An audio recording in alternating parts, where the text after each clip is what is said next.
Friends, we are now in our third week of looking at the Bible with a lens of thinking about the natural world, about all of creation. And as I have spent time with the texts from this series, most of which so far have essentially, or all of which so far have essentially been songs or poems about God as creator and about the way the earth and sky and water function together as creation. And as I'm reading these texts, these songs, I'm sort of struck by how very, very different the ancient writers were with their relationship with the natural world to us, and also how we're still the same. They're still very similar. Obviously, the ancient writers didn't have the kinds of mass human-caused environmental concerns that we have now. They did not have a floating garbage pile in the ocean. They did not have microplastics or any plastics, or pollution from particulates, or light, or sound. They had a much closer relationship with the cycles of the earth. I talked about that in my first sermon on Genesis 1. But also, like us, especially when we pay attention, when we attune ourselves to the natural world, they share with us the awe and wonder at just how amazing creation is. I have this, like, every time I actually think about the way plants just make food. They just make food out of nothing. And then we eat it. As a gardener, it is astonishing to me. I can plant a seed and then do almost nothing, and I will have food. Amazing. This kind of awe is what makes baby animal content on the internet so popular. We just love enjoying the work of God's hands. It can't just be my internet algorithm that's showing me like the baby eagle cam or elephants and their mothers playing. It's because we are in awe of the work of the natural world.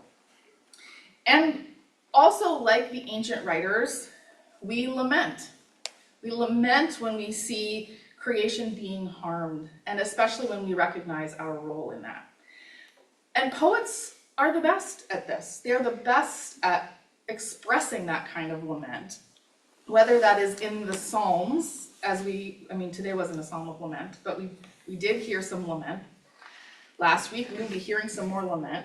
And today I'm going to be sharing a poem by Jane Hirshfield. She's been writing since the 70s, but recently has been focused she's focused her poetry more and more on connections between science and writing, science and poetry. I don't know her faith background, but in the poem I'm going to read, I suspect she knows something about the creation story, because the poem that I'm going to read is called On the Fifth Day. It was on the fifth day of creation that God created the creatures of the water and the air. And when God blessed them and told them, well, first of all said, this is good. And when God said, be fruitful and multiply and fill the waters, fill the air.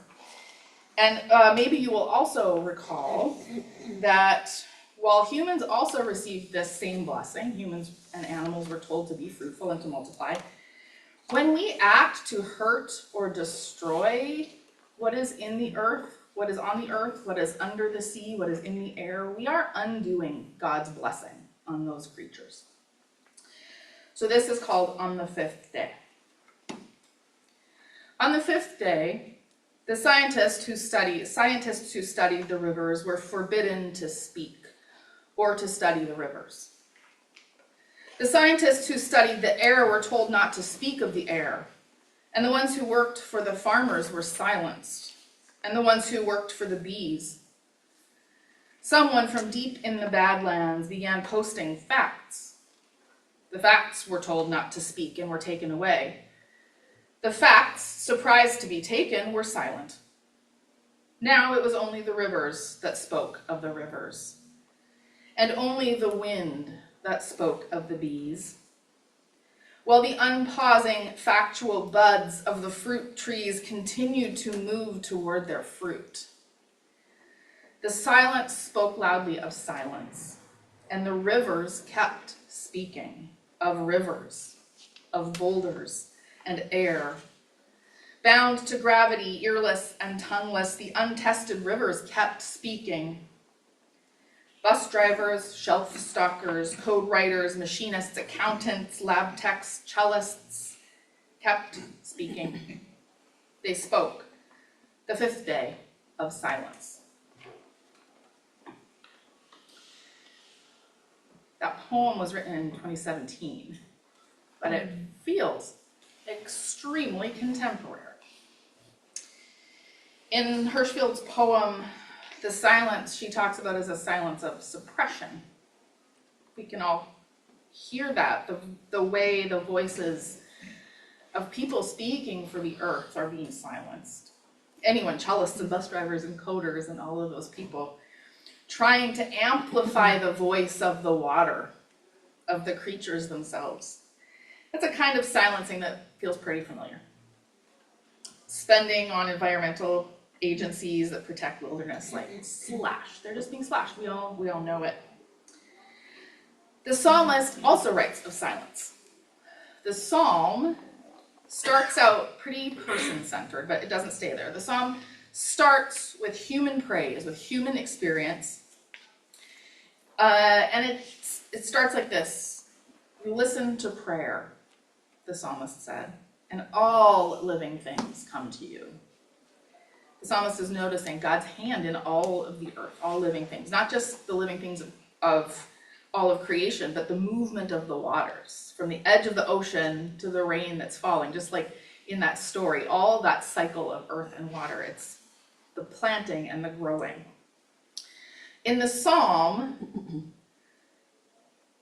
the psalmist talks about even the silence of human, or not even. So the way Tony read it, the way it is in the Common English Bible, is even silence is praise. What I learned this week is that even maybe shouldn't be in there.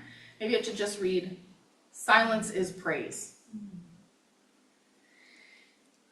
Which allows the quieter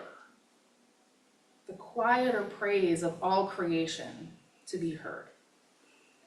When we quiet our voices. So the Hirschfield's poem is about the silence of suppression. The psalmist talks about a chosen silence which allows us to hear what Hirschfield is talking about, which is that the rivers are speaking. The ocean is speaking, the air is speaking, and when we are quiet, we can hear them when we listen. The few times that I have participated in wild church, this is a very literal practice that is a part of that experience of wild church. Most recently, I did that with Community of Hope up in Bellingham, and when we gathered there, we were in a park right on the shore of Lake Whatcom, and you're just sent out. You spend the first part of worship doing kind of what we do here. You sing together, and there's a reading or a scripture, and then you wonder, and you wander, and you spend time listening in silence to the wild earth around you. And on the shore of Lake Whatcom, that included that gentle lapping of the waves on the pebbles of the shore. And it takes being quiet to be able to hear the praise of nature in that way. That kind of experience doesn't only happen in worship. I'm sure many of you have had the kind of experience I have had, is when I choose to take my earbuds out of my ears when I'm going on a walk. Along Chief South Trail with the dog, or around Seward Park. Those are the places I go most often in my neighborhood. When I choose to take my earbuds out and just listen, I can hear the lapping of the water, or the insects in the grass along the path, or the birds and more birds and more birds. It's a beauty that I can only hear when I silence the other noise around me. Hirschfield points out that the rivers never stopped speaking, whether we're paying attention to them or not, and whether we are speaking for them or amplifying them or not. She writes, the rivers kept speaking of rivers, of boulders, of air, bound to gravity, earless and tongueless, the untested rivers kept speaking. There are people who continue to amplify the voices of the river, of the waters, of the watershed, of our ecosystems. Several times in worship, I've read the children's book, We Are Water Protectors, which documents one Indigenous child's connection to her relatives, both her wild relatives, the earth and the water, and also her familial relatives who are advocating for water. And that book arose out of the movement at Standing Rock, which was trying to protect those lands and waterways from a pipeline.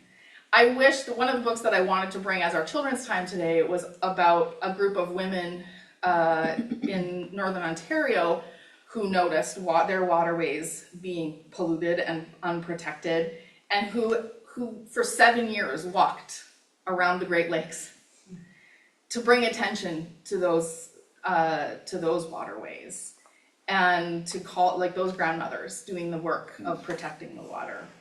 I'll put a link to that book because I couldn't get it in time to bring it today, but if I can get it, I'll bring it later.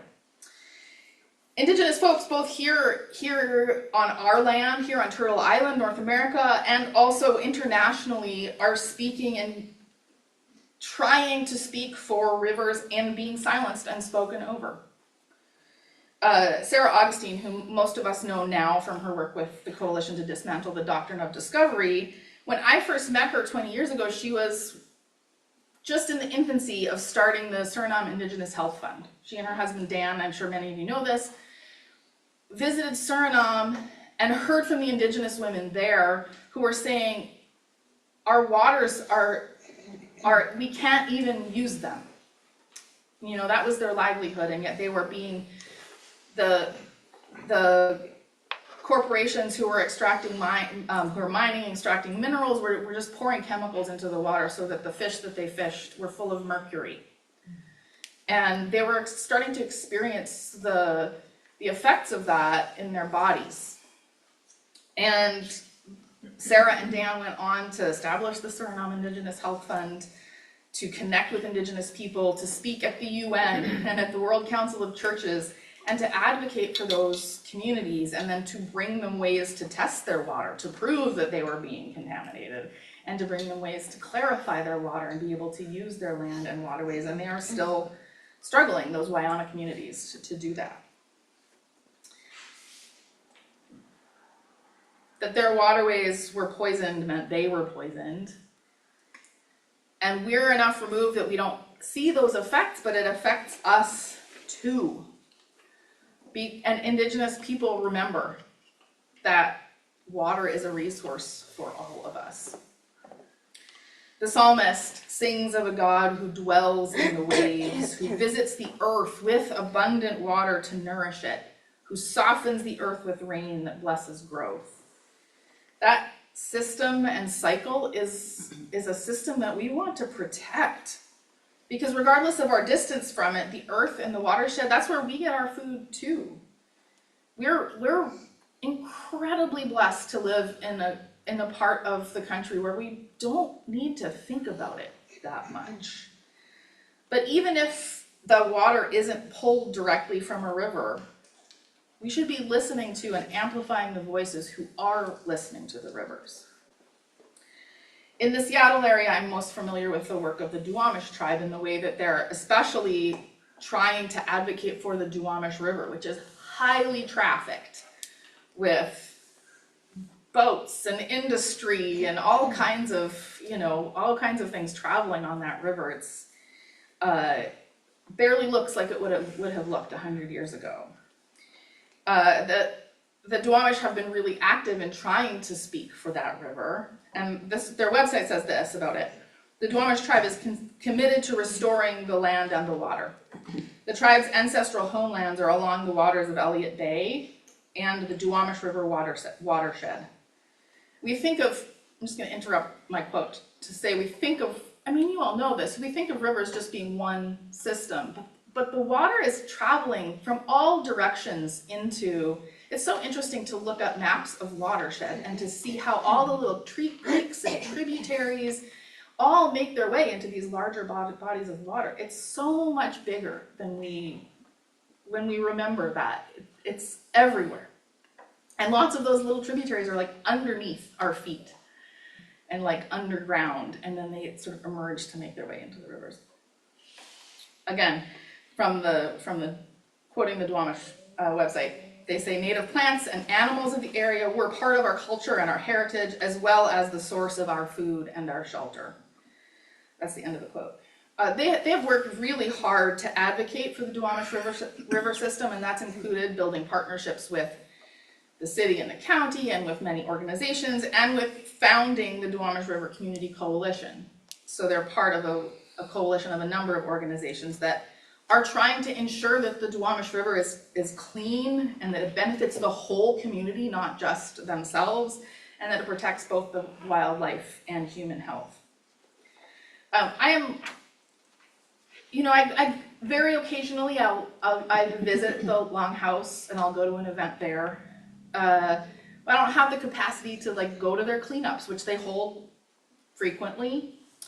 But I do pay real rent. That is my one little way that I feel like I can support their effort to do this work, to acknowledge that the Duwamish are the original and still protectors of the land and the waterway, the original inhabitants. That's my one little way of acknowledging that I may have a deed to my property, but it wasn't land that it was land that I came to circuitously and not necessarily honestly, as we look back in history. And my small contribution of real rent each month supports the work that the Duwamish do. My closing poem that I'm going to read makes the point that we are all connected, which, every Indigenous person that I've talked to or heard talk about the way we are all relatives. I really appreciate this ideology in the Indigenous worldview that not only we people, but nation, the land, the trees, we're all relatives to each other. The psalmist says that we should be silent, or that our silence is praise. And when we quiet our loud voices, we can hear the voice of the earth, of our relatives in the water, of the water itself, of those that have protected them for so long. So I'm going to end with this, I'm going to end in the ocean, a poem by Jeffrey Young called Kelp. And I picture, any of us who've been on the beach and can see those wavy systems. This is kelp. How easy it is to lose oneself in a kelp forest. Between canopy leaves, sunlight filters through the water surface. Nutrients bring life where there'd otherwise be barren sea. A vast ecosystem breathes, each being's link.